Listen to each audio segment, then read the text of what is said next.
Muy buenas tardes a todos. Bienvenidos al cuarto webinar de la temporada Salud Mental y el regreso a la escuela, organizado por la Asociación Mexicana de Psiquiatría Infantil, AMPI-AC, y que está dirigido en esta ocasión Bienvenidos al a cuarto niños, webinar de la niñas temporada y Salud adolescentes. Mental. Niños, niñas y adolescentes, sus mamás, papás y por supuesto a todo aquel que esté interesado en que las condiciones para el regreso a la escuela sean las más adecuadas porque hubo una adecuada planeación. Yo soy Armida Granados Rojas, soy secretaria de la mesa directiva de AMPI para este bienio 2020-2021 y a continuación les presentaré el video promocional que estamos empleando para estas webinars de los martes de julio y agosto y que nos dará pie para entrar en materia el día de hoy.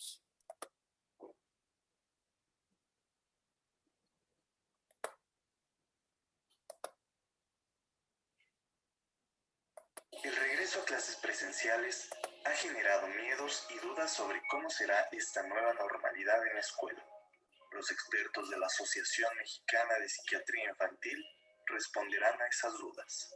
No sé si tenemos que usar cubrebocas o nos tenemos que poner con el coronavirus o ya también van a desinfectar a la escuela cuando podamos en clase.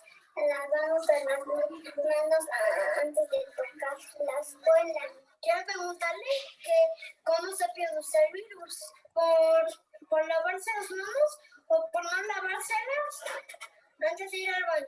¿Saldríamos a la misma hora o trabajaríamos más materias o serían las mismas? Por el coronavirus no podemos salir a comer y ahora como ya es sexto, ya es el último para salir a la secundaria, si saldremos al almuerzo o no. Si podríamos entrar todos nuestros compañeros igual todos los días, o si no, un día sí y un día no.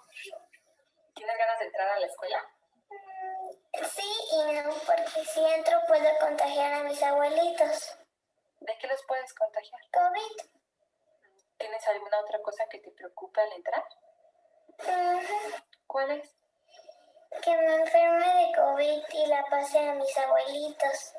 Como uno ya tuvo COVID y si contagia al otro, ¿quién me va a cuidar?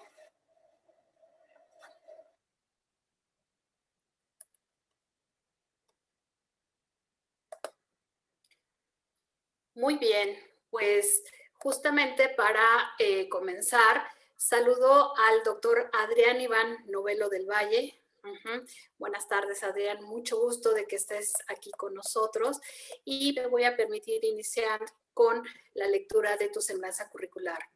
El doctor Adrián Iván Novelo del Valle es médico psiquiatra infantil y del adolescente, médico especialista en el tratamiento de las adicciones, certificado como psiquiatra y como psiquiatra infantil por el Consejo Mexicano de Psiquiatría, profesor de la licenciatura de Psicología de la Universidad Marista de Mérida, AC, profesor invitado en el programa de residencia médica en psiquiatría de la Universidad Autónoma de Yucatán, subdirector médico del Hospital Psiquiátrico Yucatán y representante estatal de la Asociación Mexicana de Psiquiatría Infantil en Yucatán.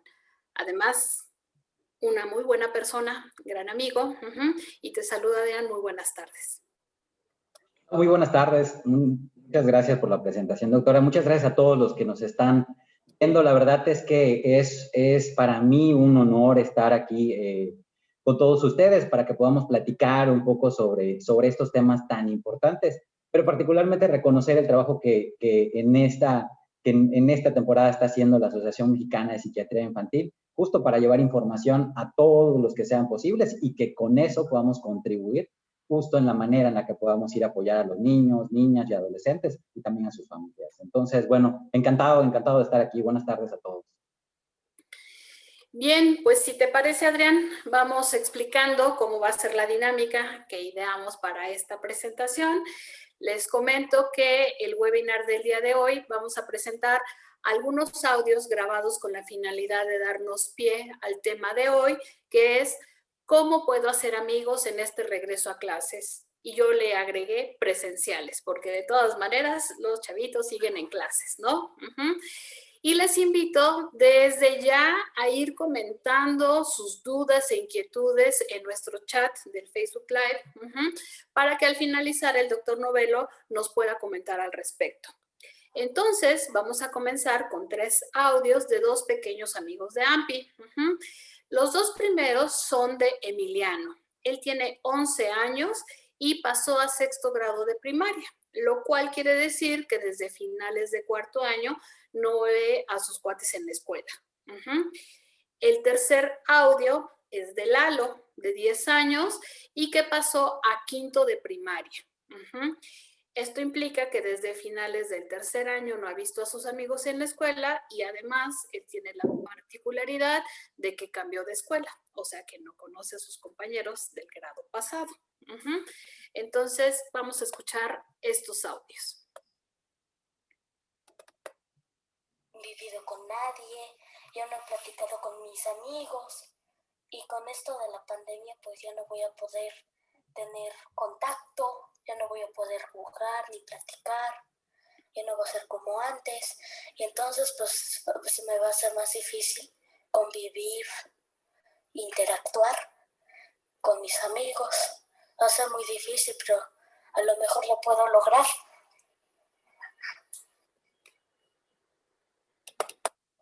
Sí me dificultaría porque no he convivido con niños de mi edad y no poder jugar con mis amigos debido a la pandemia y por miedo a contagiarme.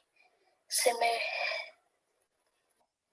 va a hacer muy difícil ya que solo voy a ir unos días a la semana y no podré platicar debido a que no veré a todos.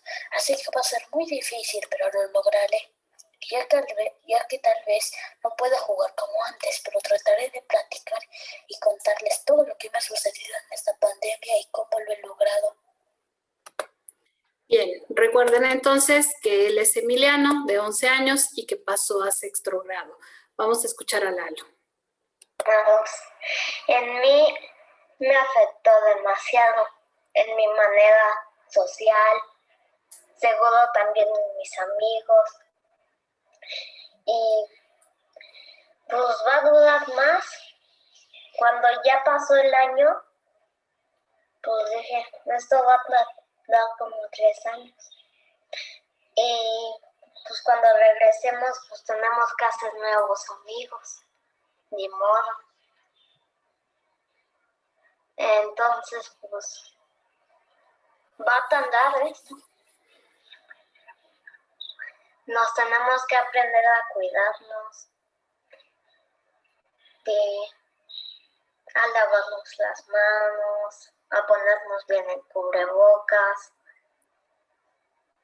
y demás cosas,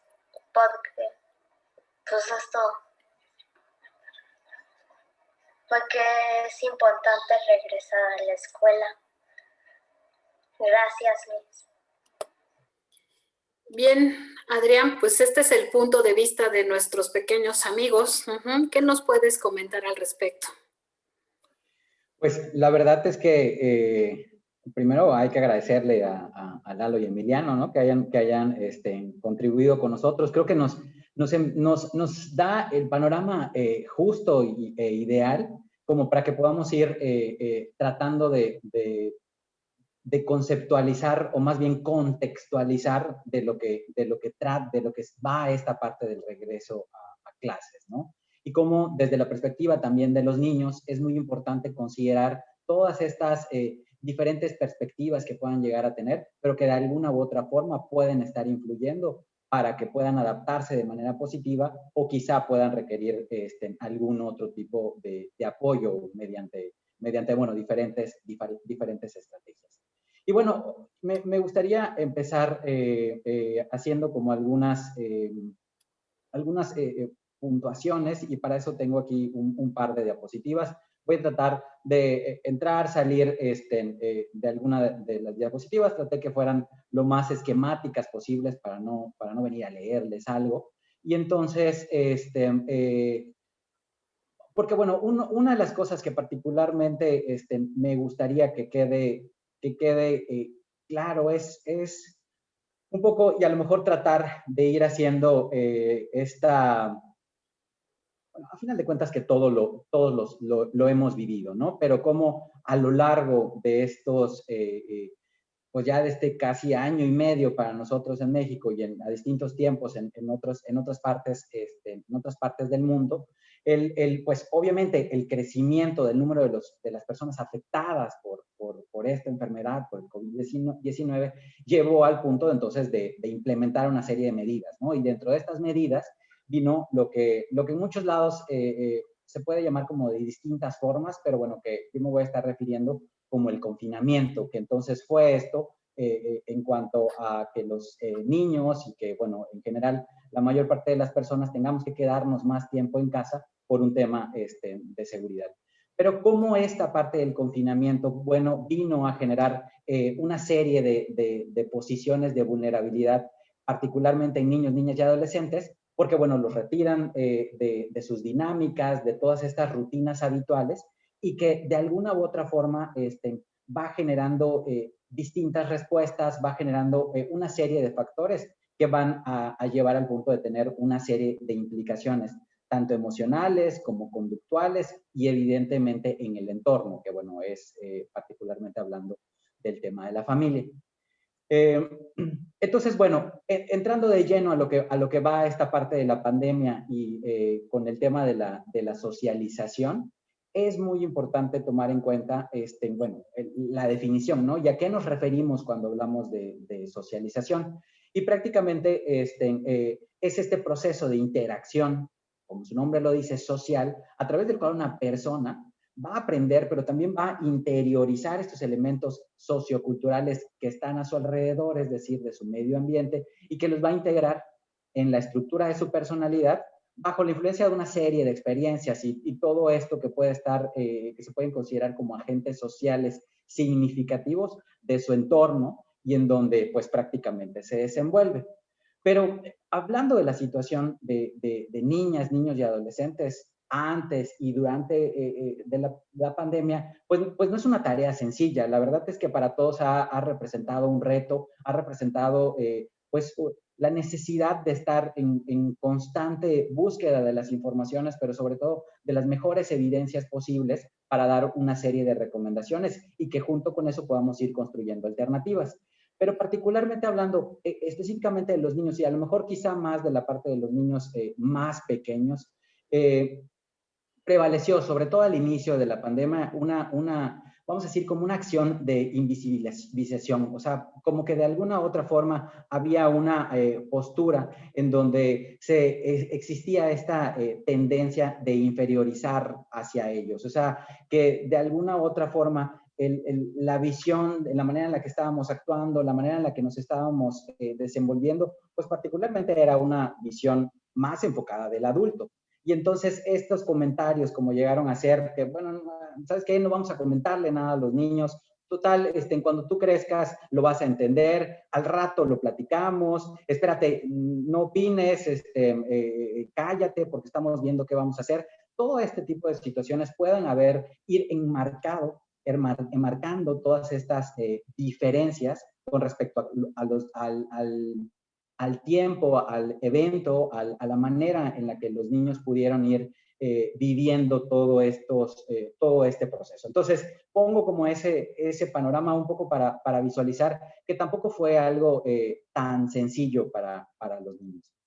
Evidentemente, en este proceso de la socialización, se puso en pausa sobre todo esta socialización con sus pares, o sea, es decir, con niños dentro de los mismos estándares de su edad, ¿no? Si bien la socialización se mantuvo con su núcleo o su grupo familiar, pues el cierre de las escuelas, el que de pronto tuviera que modificarse todo lo relacionado a las actividades sociales, generó que hubiera una disminución y que particularmente tuviera que buscarse otras alternativas para poder alcanzar estos momentos particulares, como pudieran ser las maneras de estudiar, las maneras pues de vivir plenamente esta parte del desarrollo y el crecimiento, donde, bueno, evidentemente hubieron una serie de cambios a nivel emocional y mental, ¿no? Bueno.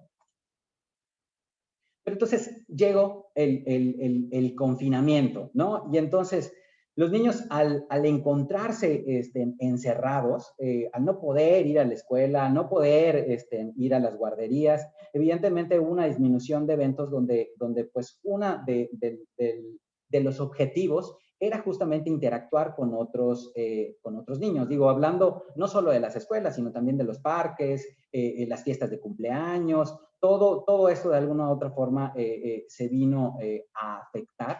Y por eso es muy importante tener en cuenta cuál es el contexto del confinamiento para los niños, en donde particularmente todas estas características que les menciono aquí están relacionadas justo como aquellas cosas que también nosotros y los que trabajamos con la salud o que también trabajamos con los niños, fuimos evidenciando, ¿no? Y desde la presencia o a lo mejor una mayor frecuencia en la que la vida se volviera más sedentaria, que predominara la parte del aburrimiento, que los niños asociados con estos cambios, a las limitaciones de espacios, a la poca opción para poder desenvolverse también físicamente, hubiera o se presentara esta parte de la inactividad, que también asociado pues a lo que representaba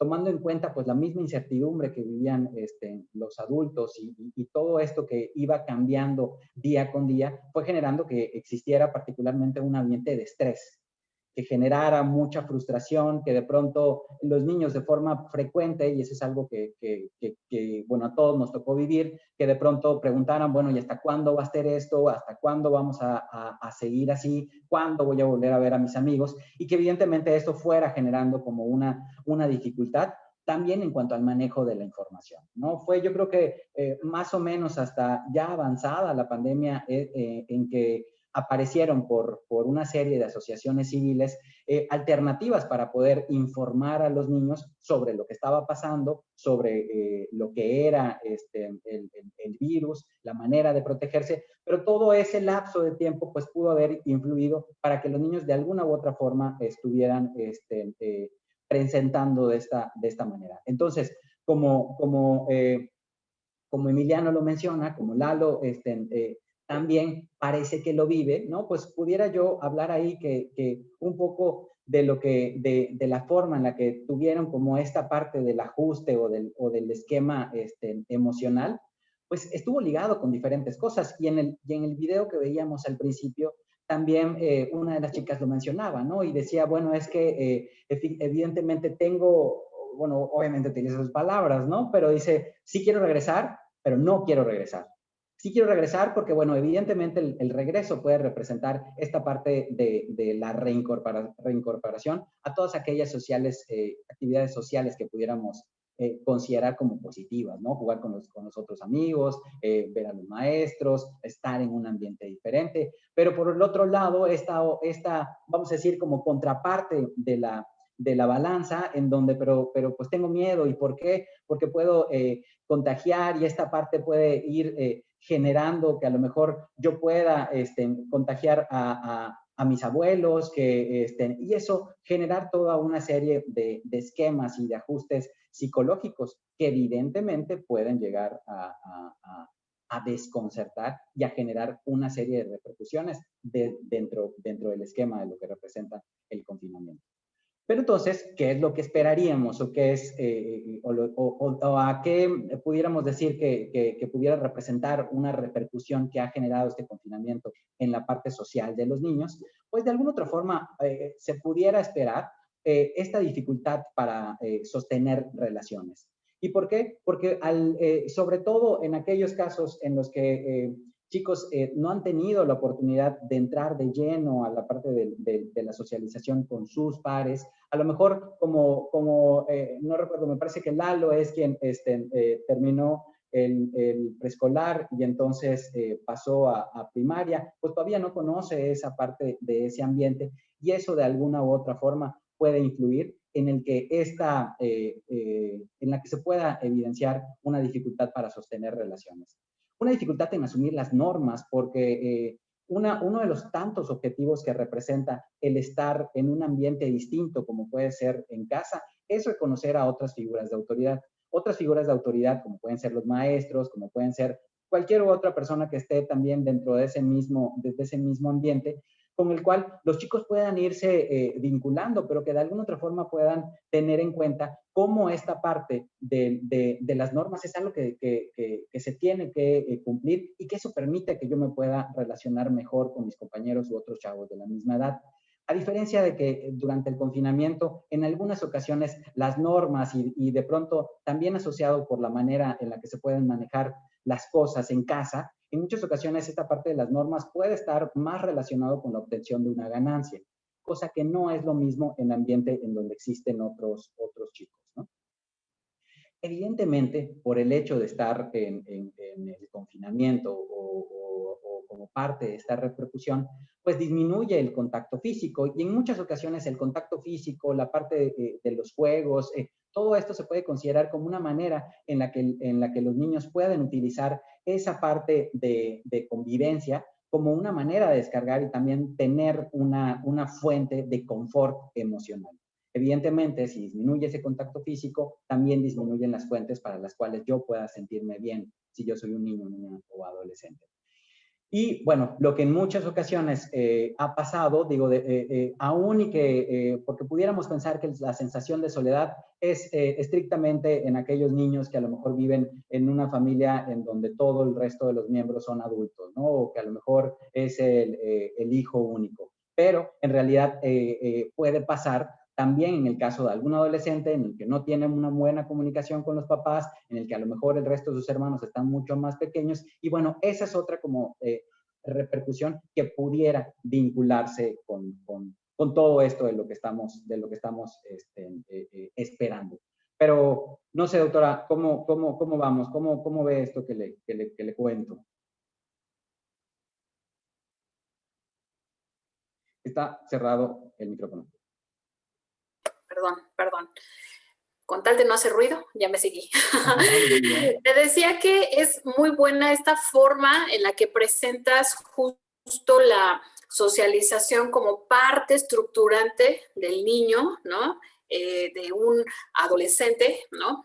Y con eso me quiero referir precisamente a que dependiendo de la edad en la que haya tocado, que inició todo este proceso de autocuidado, confinamiento, a veces el mal entendimiento del aislamiento, pudo haber o no requerimientos mayores de papá, de mamá, del cuidador.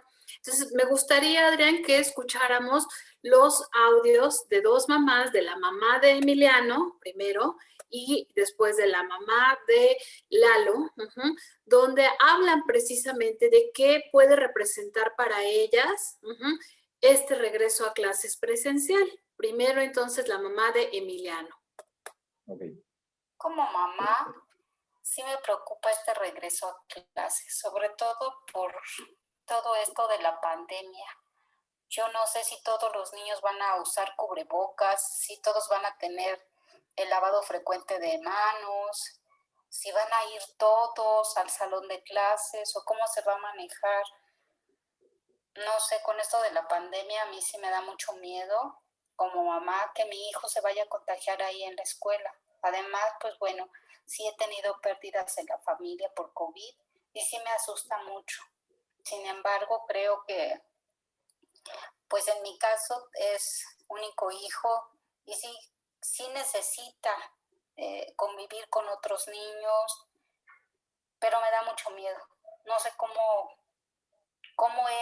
dejarlo, cómo transmitirle a él esa seguridad para que pueda ir a la escuela y pueda convivir con sus compañeros, convivir con sus amigos y en esta convivencia, si se puedan contagiar, no sé cómo le podríamos hacer, yo no sé. Ok, recordemos que Lalo pasó a sexto año y que este sería básicamente su último año en la escuela. Vamos a escuchar entonces ahora a la mamá de Lalo. Doctora Granados, buenos días. Pues quisiera comentarle mi sentir al respecto de la pandemia. y el impacto que ha tenido para mí como madre el hecho de que mi hijo no pueda ir a la escuela y tener una vida pues normal, salir de casa, ir a estudiar, jugar y conocer niños, vivir su infancia de una manera normal. La verdad es que esto ha sido muy duro y muy largo, y pues también la incertidumbre de cuando tengan que regresar, el hecho de que los niños pues no se saben cuidar. Nosotros como padres pues estamos al pendiente de que se estén lavando las manos constantemente, de que usen correctamente el cubrebocas. Pues la verdad es que sí me preocupa esa situación, pero también creo que por salud mental es bueno que ya regresen a la escuela. Entonces, justo este planteamiento, Adrián, porque, pues bueno, entre más pequeño es el niño, en teoría, debería tener mayores cuidados y depender más de nosotros los adultos, de sus cuidadores. Y la escuela justamente nos sirve para estructurar esa parte, ¿no? De esta separación, cierta independencia, cierta autonomía, ¿no? Pero el planteamiento de esta suspensión que decías que hubo en el tiempo, ¿no? Y generada precisamente por alguna situación de cuidado inicialmente de la salud, ¿cuál es la recomendación que tú haces para los papás? ¿Cómo pueden abordar precisamente la combinación de la seguridad física, digámoslo de alguna manera, y la seguridad también de que esa socialización que es completamente necesaria se lleve a cabo? Claro.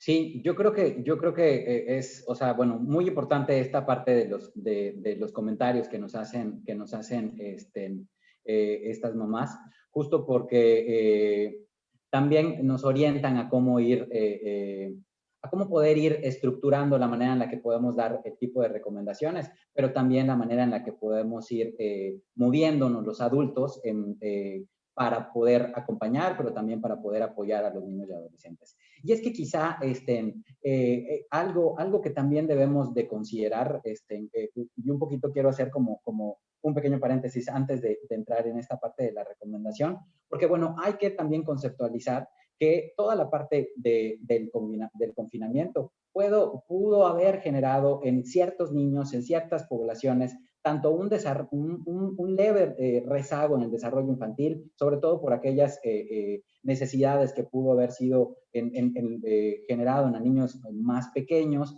evidentemente las cosas que pudieron haber estado relacionado con violencia también hacia ellos, como el hecho de estar más tiempo en dispositivos, pues también los pudo haber expuesto a violencia en línea, a todas estas alteraciones que los niños pudieron haber relacionado con la parte de nutrición, que es bien importante, pues están más tiempo en casa, hacen menos actividad física, todos estos tipos de detalles que vinieron a generar una serie de alteraciones más dentro de la parte también de la salud y que evidentemente es algo que debemos de considerar.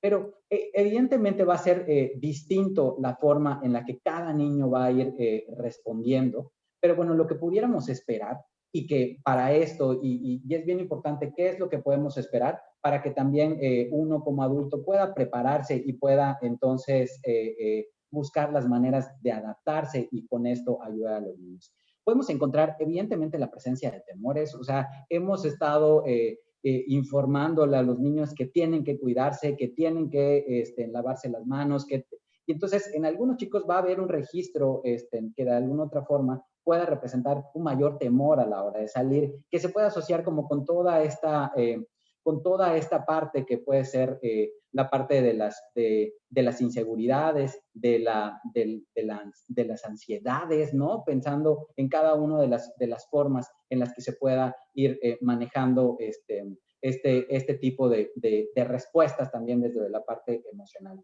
Hay que tener en cuenta mucho las expectativas, porque hay chicos que quizá dentro de la idea o el planteamiento que pudiera generar el salir de casa, pensarían que, bueno, si yo voy a regresar a la escuela, voy a regresar a las mismas condiciones a las que estaba previamente. O sea, voy a poder entonces estar con mis cuates como estaba antes, sin cubrebocas, corriendo de un lado a otro. Y entonces, sobre todo eso, hay que buscar la manera de poder ir informando, de poder ir tomando en cuenta todo como este tipo de grupos de de expectativas o, perdón, de características o condiciones que puede presentar un niño para que podamos saber cómo apoyarlo.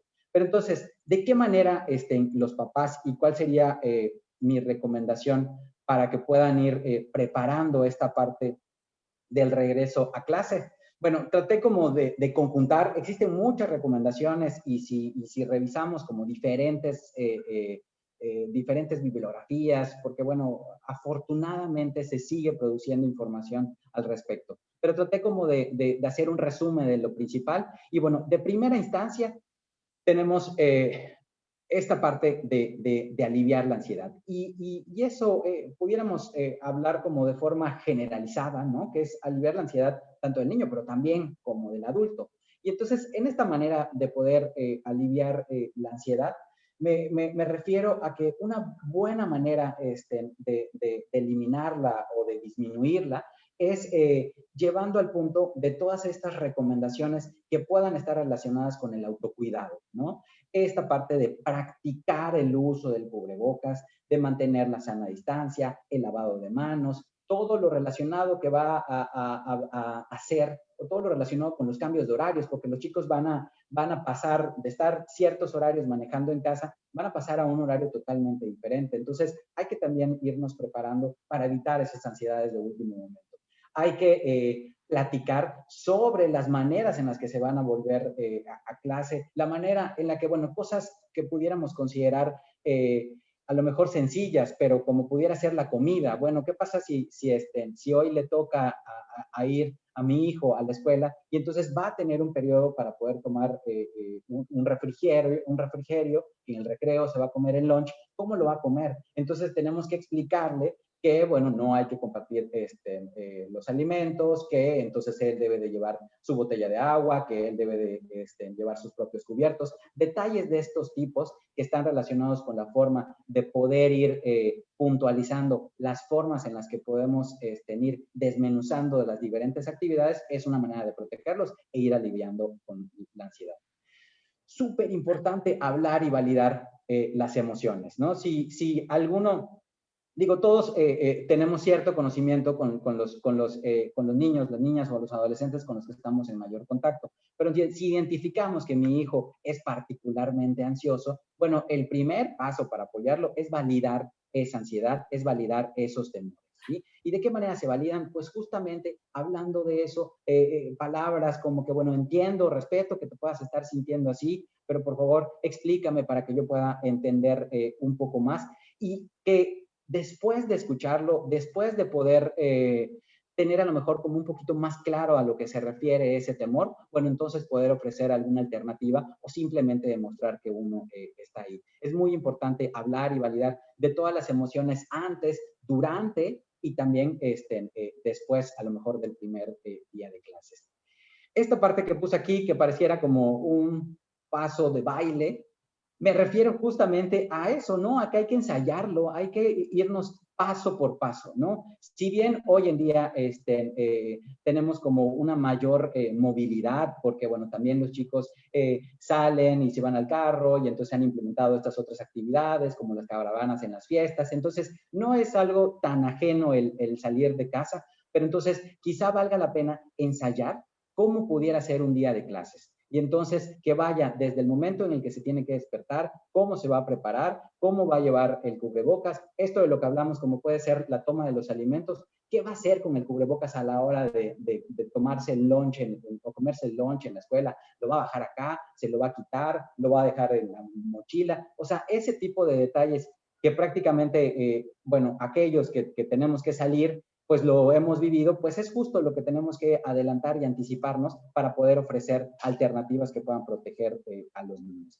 Y finalmente, esta parte que puse aquí, pues prácticamente como un poco más encaminado a los cuidadores, ¿no? Y por cuidadores me refiero a los papás, a las mamás, a los abuelos, a los tíos, a todas aquellas personas que cumplan esta función de cuidador, que es necesario para que exista, vamos a decir, un regreso a clases lo más adaptativo, que esas figuras sean tranquilizadoras y que puedan ser flexibles. Tranquilizadoras un poco como en contra de este dicho que dice que los padres ansiosos mandan a la escuela a niños ansiosos. Entonces, si yo como adulto estoy ansioso, no he aterrizado, no conozco bien, no sé, tengo mucha incertidumbre, evidentemente esa se la voy a transmitir a los niños y también a los adolescentes. Entonces, es muy importante que como adultos nos responsabilicemos de nuestros temores, nos responsabilicemos también de buscar la información, de buscar que sea de fuentes confiables, lo cual nos permita poder entonces dirigir al niño de una forma lo más congruente posible, pero también de una forma tranquilizadora que permita llevar el control, aun y que sea válido que en algunas situaciones podamos manejar esta parte de la flexibilidad de acuerdo a la situación o de acuerdo al contexto. Ahí, Finalmente, Adrián, sí. perdón, para continuar precisamente porque hay una pregunta en el chat que me parece importante que va a dar pie a lo que continúa y uno de los audios que es precisamente si nos hablan de un preadolescente con diagnóstico previo de TDA que por la pandemia y ser hijo único estuvo en aislamiento con su familia y que esto lo ha llevado a tener falta de trato con niños, se la pasa en su habitación viendo televisión y con videojuegos, que si esto le puede llevar a escuchar voces o a ver imágenes, es decir, me estoy refiriendo a aquellos niños que ya tenían una condición previa de alguna problemática. Y en ese sentido me gustaría que escucharas a la mamá de Axel antes de que pasaras justo a lo de autocuidado. Por favor, Adrián. Sí, claro. Soy Adriana Pérez, mamá de Axel. A mi hijo ya lo veía el doctor desde antes de la pandemia, porque lo molestaban en la escuela sus compañeros, y ya no quería ir. Con la pandemia estuvo bien, pero ahora que regresan a las escuelas, dice que no quiere ir. ¿Cómo le ayudo a que no tenga miedo, a que tenga amigos? Gracias. Entonces, justo para dar esta continuidad hablando de los cuidadores tranquilizadores y flexibles, estamos hablando de niños que no tienen necesariamente una problemática previa, ¿no? Entonces, claro, justo hablando de niños que tienen una problemática previa y la aplicación de esto que nos estás comentando. Continuamos, Adrián. Sí, porque va a ser muy importante, digo, evidentemente hablando de aquellos chicos que puedan, y a lo mejor aquí estoy tratando como de referirme y estas recomendaciones como a los chicos de forma general, ¿no? Que quizá en esta parte que pudiera vincularse al antecedente o que previo a todo este nuevo estilo de vida por el cual nos estamos enfrentando, hubiera o existiera una serie de factores o de condiciones que pudieran hacer a ese chico más vulnerable. Bueno, un poco las recomendaciones van sobre la misma línea, pero de forma más específica. Y justo pensando también en eso, preparé por aquí un esquema.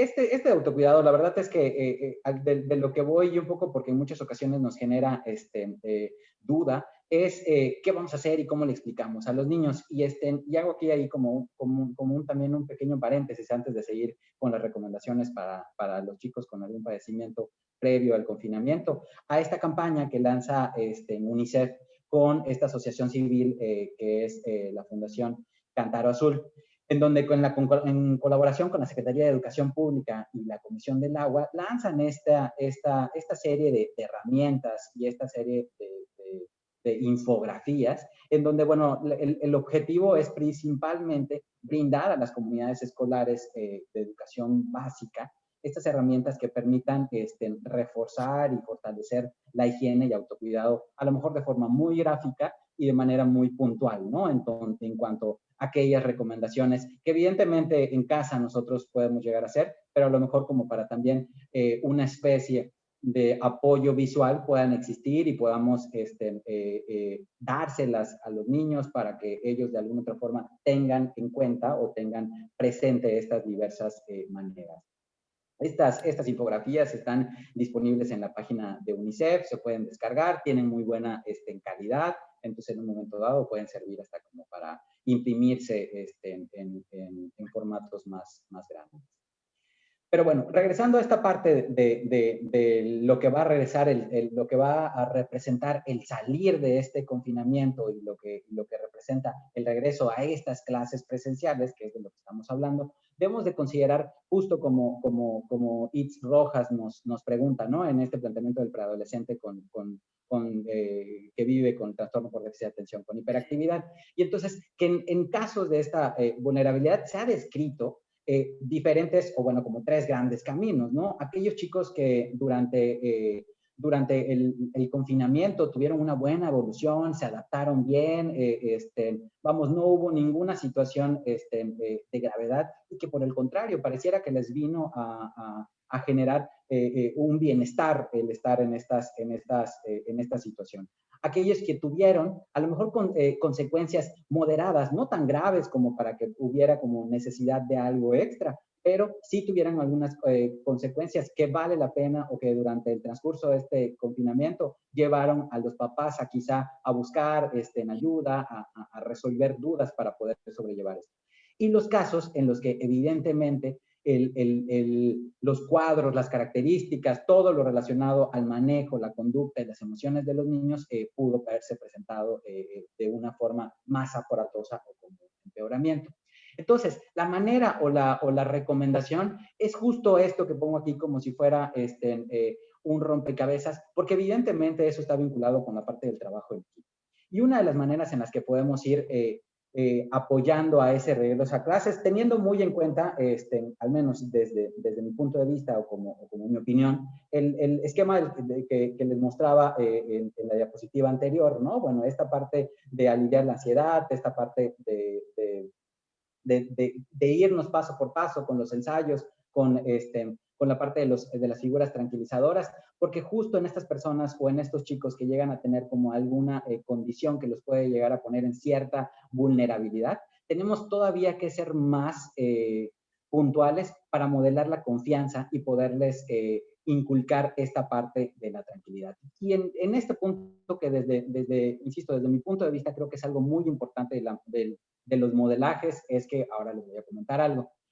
Es muy importante seguir hablando de las preocupaciones y las preocupaciones un poco también a la medida en la que se vayan generando. En eso de pronto la ansiedad propia del adulto por querer ayudar o a lo mejor está bien intencionada, pero nos lleva a querer interrogar cuando el chavo está saliendo de la escuela y querer que nos diga prácticamente todo como si fuera un interrogatorio de detective o de policía, y por supuesto que los chavos llevan su propia velocidad para irse comunicando.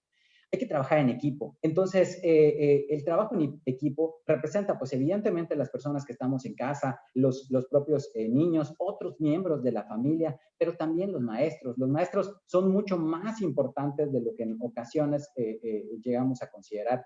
Los maestros no solo pueden representar un gran apoyo porque los maestros conocen a la familia del niño a través de los ojos del niño. ¿Sí? Entonces, ellos pueden ser un gran aliado para poder ir registrando o para ir conociendo cómo mi hijo se está comportando en un ambiente totalmente diferente. Los maestros tienen experiencia en algo que nosotros, los profesionales de salud mental, manejamos, que es el parámetro de lo esperado para la edad. Entonces, un maestro puede identificar una conducta que sobresale del resto de las conductas esperadas para el resto de los niños, a lo mejor de la misma edad. Por eso, este trabajo en equipo lleva al punto de que también los papás no saquen conclusiones precipitadas. No porque de pronto observen una cosa, automáticamente va a significar algo catastrófico. Hay que tomarse la pausa como para poder ir recopilando esa información y que evidentemente, si es algo que genera muchísimas complicaciones, buscar el apoyo. En aquellos chicos que ya llevan tratamientos o que han seguido con estos acompañamientos terapéuticos, hablando de todas las diferentes intervenciones no farmacológicas y no médicas, aquellos que tienen tratamiento médico, la idea es no suspenderlo y que por el contrario mantengan ese tipo de apoyos para poder ir trabajando en conjunto hacia todos estos diferentes lados. Lo que les quiero mencionar algo particular, ¿no? Y dentro de mi punto de vista, termina siendo muy importante, sobre todo hoy en día y en estos momentos en donde tenemos que ir buscando la forma de poder ir modelando esa confianza, de poder ir buscando otras maneras de inculcarle la tranquilidad, o a lo mejor como en el caso de Lalo o Emiliano, que a lo mejor cambian y están de cómo estaban, y a lo mejor esta vivencia de que quizá va a ser muy difícil, o que a lo mejor pues no van a conocer a nadie, y bueno, un poco también buscando contestar la principal pregunta de la sesión de hoy, ¿no? Que es esto de cómo ser amigos. Y algo que es muy importante considerar, que es algo que debemos de tomar en cuenta, son las habilidades sociales. Y las habilidades sociales, o sea, se van a definir como este conjunto de capacidades y destrezas interpersonales que nos permiten relacionarnos con otras personas de forma adecuada. Esto hace que nosotros podamos ser capaces de expresar nuestros sentimientos, nuestras opiniones, nuestros deseos, también nuestras necesidades en diferentes contextos, en diferentes situaciones, sin experimentar tensión, ansiedad u otras emociones negativas. Hoy en día, el uso de las habilidades sociales va a permitir que no solo los niños, sino también algunos de los adultos podamos adaptarnos mejor a todos estos diferentes cambios. Bueno, existen muchas maneras de hablar de las habilidades sociales. Se pueden, pudiéramos incluso armar solo una plática sobre ellas, porque se puede decir que tienen dimensiones conductuales, dimensiones cognitivas, dimensiones relacionadas con la situación, con el contexto. Pero bueno, dentro de esta parte de la habilidad conductual y que en muchos niños las habilidades sociales, pues a lo mejor las traen ahí como de fábrica, o a lo mejor las van adquiriendo durante los primeros años con la familia, y hay niños que evidentemente son más hábiles a nivel social versus otros que no necesariamente tienen que tener una condición dentro de la salud mental como para poder considerar que les falta habilidades sociales, pero que de pronto pueden haber estas diferencias, es muy importante reforzarlas. Entonces, como las que les pongo acá, ¿no? Iniciar, mantener y cerrar una conversación, expresar y recibir sentimientos positivos, eso que de pronto es bien frecuente todavía observarlo en adolescentes y en adultos, que de pronto no les gusta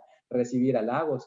Defender los propios derechos, hacer peticiones o favores, afrontar las críticas, esta petición que yo pueda pedirte que cambies o que dejes de hacer algo, ¿no? Todas estas son algunas habilidades sociales, pero particularmente hoy en día la que nos pudiera, y quizá nada más es como un ejemplo, la que nos pudiera servir para recomendar y a lo mejor aprovechar estos últimos días de vacaciones para poder trabajar también en casa con los niños, o incluso con aquellos adolescentes que estén dispuestos, o que a lo mejor podamos hacer este enlace, es cómo iniciar y cómo sostener una conversación. Entonces, son ahí puntos y a lo mejor situaciones como muy detalladas, ¿no? Pero que a lo mejor voy a tratar de hacer lo más rápido posible para que podamos terminar, pero que bueno, va relacionado primero cómo iniciarlo. Y entonces,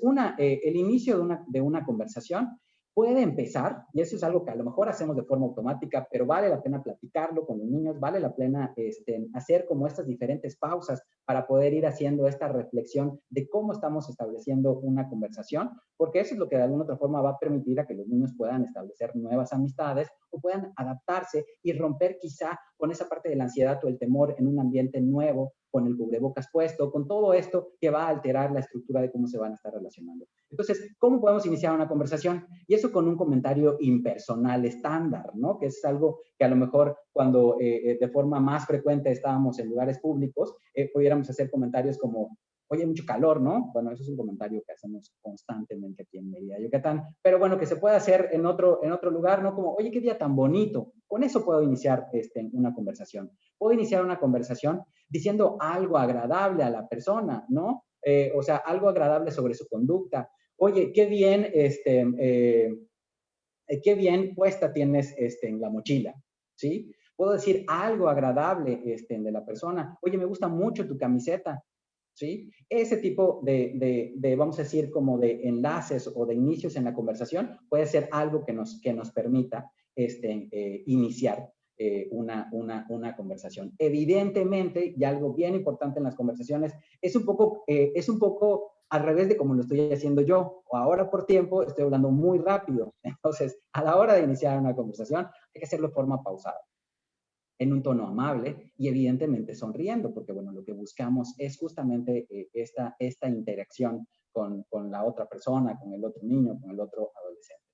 Es muy importante que también los niños sepan cómo presentarse. En muchas ocasiones es más como la actividad grupal por parte de los maestros lo que hace que ellos se presenten, pero a lo mejor no están tan entrenados como para presentarse ellos solos frente a otro chico, ¿no? Y entonces, presentaciones que evidentemente van a incluir este tipo de conductas, que va a ser mirar a los ojos, sonreír al otro niño, utilizar las manos, que ahí me gustaría hacer como esta mención, que es muy importante que también dentro de los ensayos podamos ensayar cómo saludar a los demás compañeros. Teniendo en cuenta de que ahora dentro de las recomendaciones es la sana distancia, tenemos que modificar eso. Entonces, porque la recomendación, siguiendo un poco como las recomendaciones de salud, es no llegar a saludar de abrazo a todos o los adolescentes, estamos ahí dando la mano a lo mejor como de forma tan frecuente. Entonces, es importante practicar y entonces decir, oye, vas a mirar a los ojos, le vas a sonreír, aunque tengas puesto el cubrebocas, la sonrisa se ve por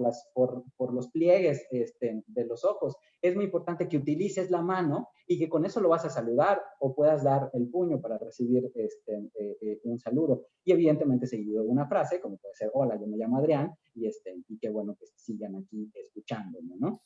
La forma de mantener la conversación va a representar todo este otro tipo de detalles parecidos a los que estoy hablando a la hora de mantener, a la hora de poder haber iniciado una conversación, pero particularmente y solo como un punto ahí mencionar, la autorrevelación, ¿sí? Si bien ya sabemos que si ya iniciamos la plática, estoy viendo a la persona, estoy mostrando interés, estoy escuchando y estoy siendo respetuoso, vale la pena intercambiar preguntas, pero también ofrecer algo de mí, esto es a lo que se refiere la autorrevelación, como para poder ir manteniendo esa cordialidad dentro de estas conversaciones. Es decir, bueno, pues sí, bueno, hay mucho calor, efectivamente, pero fíjate que a mí prefiero el calor que el frío, porque el calor prendo el aire acondicionado y ya, estoy súper a gusto. Pero luego con el frío me tengo que poner más suéter, la verdad es que a mí yo prefiero el calor. Entonces estoy hablando algo de mí, estoy dando a lo mejor una información estándar, a lo mejor no tan profunda, pero eso va a poder permitir que se mantenga la conversación. Y finalmente es muy importante que los chicos sepan cerrar una conversación. En ocasiones, dependiendo de si los niños tienen o no ciertas características en cuanto a su manera de ser, les puede resultar ansioso cuando alguna otra persona o algún otro niño quiere seguir la conversación y entonces, oye, ya me tengo que ir, pero no sé qué hacer y me angustia y a lo mejor puedo ser considerado grosero si simplemente me levanto y me voy.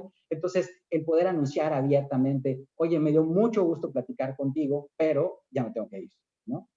Sin dar mayor explicación, sin entrar ahí como en, discúlpame, perdón, simplemente avisándolo, siendo concretos y entonces con eso cerrando la conversación o expresando algo positivo. La verdad es que estuvo muy padre platicar con todos ustedes pero bueno, ya tengo que terminar esta conversación por la parte del tiempo. Doctor Armida, creo que ahí vamos.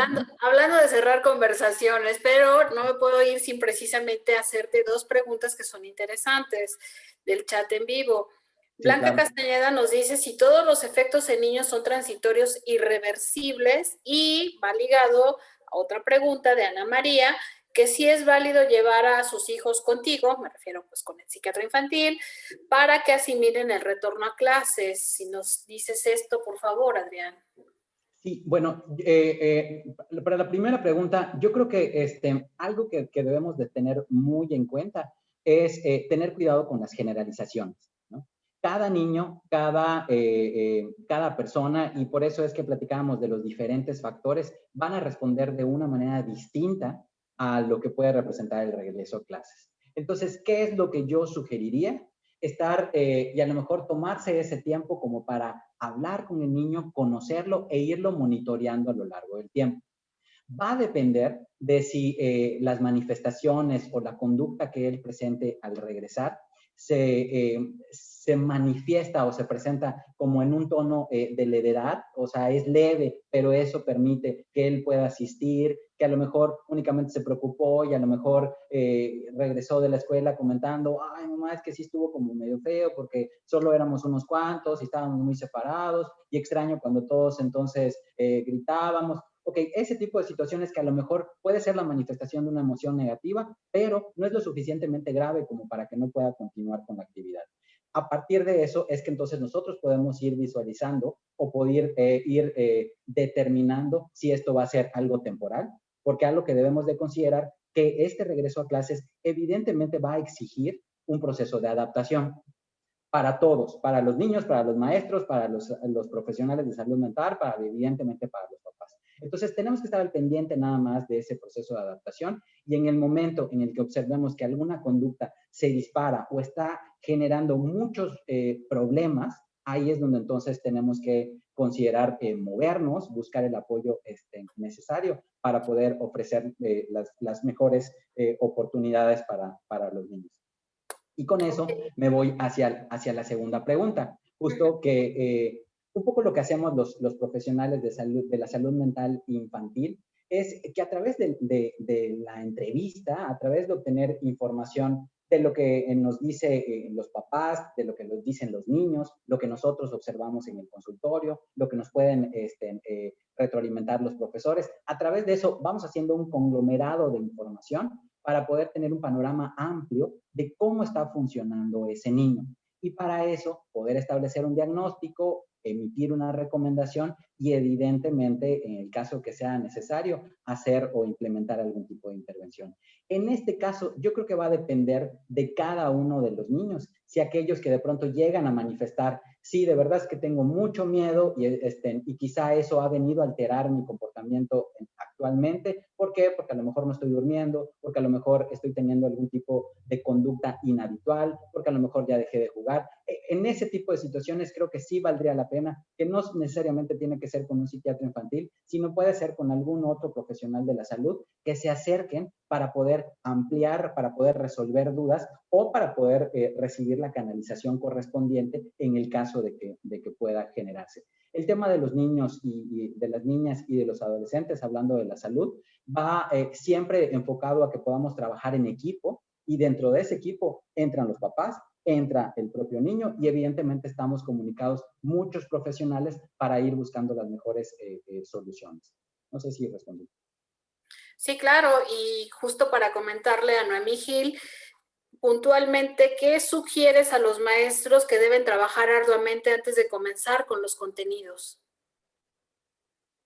Yo creo que sí es muy importante que ellos también puedan prepararse, sobre todo a lo mejor, y no solo prepararse dentro de la parte pues, de su profesión, ahí pues, yo qué puedo opinar, ¿no? Ellos son los expertos en la parte académica, ¿no? Pero particularmente sí considerar todos estos factores de los que estamos hablando, que los niños a los que van a tener enfrente están pasando por un proceso de adaptación, niños que no han tenido este vínculo cara a cara, en persona, con otros adultos diferentes a su familia. Entonces, que también ellos apliquen esas técnicas como para aliviar su propia ansiedad, para que puedan invertir tiempo, a lo mejor en ese vínculo, en ese contacto, en el manejo del grupo que ellos hacen tan bien, para que una vez como generado esa relación, ese ambiente que permita que quizá haya un mejor o un ambiente distinto a la tensión, o sea, que haya mayor tranquilidad, ya una vez que exista eso, bueno, entonces podamos empezar con la parte de trabajo dentro de contenidos y demás, ¿no?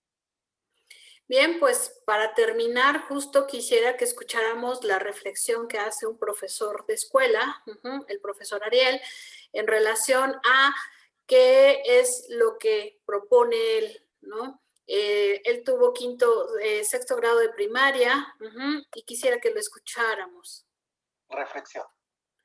En este ciclo escolar que concluimos recientemente, pude observar a aquellos alumnos quienes así lo permitieron al activar sus cámaras, las clases en línea, una buena actitud, participación e interés en la misma.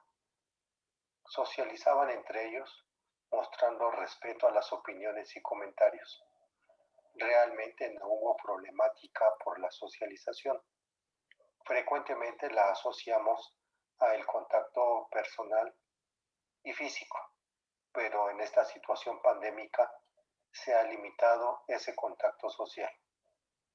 Para este siguiente ciclo escolar, llevaré a cabo entrevistas con los padres de familia, con cada uno de ellos, al inicio, al medio curso y al final del grado, principalmente para registrar algunos datos acerca de alguna conducta inusual o inapropiada, tales como hábitos de sueño, muestra de inquietud o ansiedad, quizás si es agresivo con sus hermanos. Todas ellas mostradas en el menor y estando durante su estancia en casa. Buscaré la manera de canalizarlo y darle atención. Muchas gracias.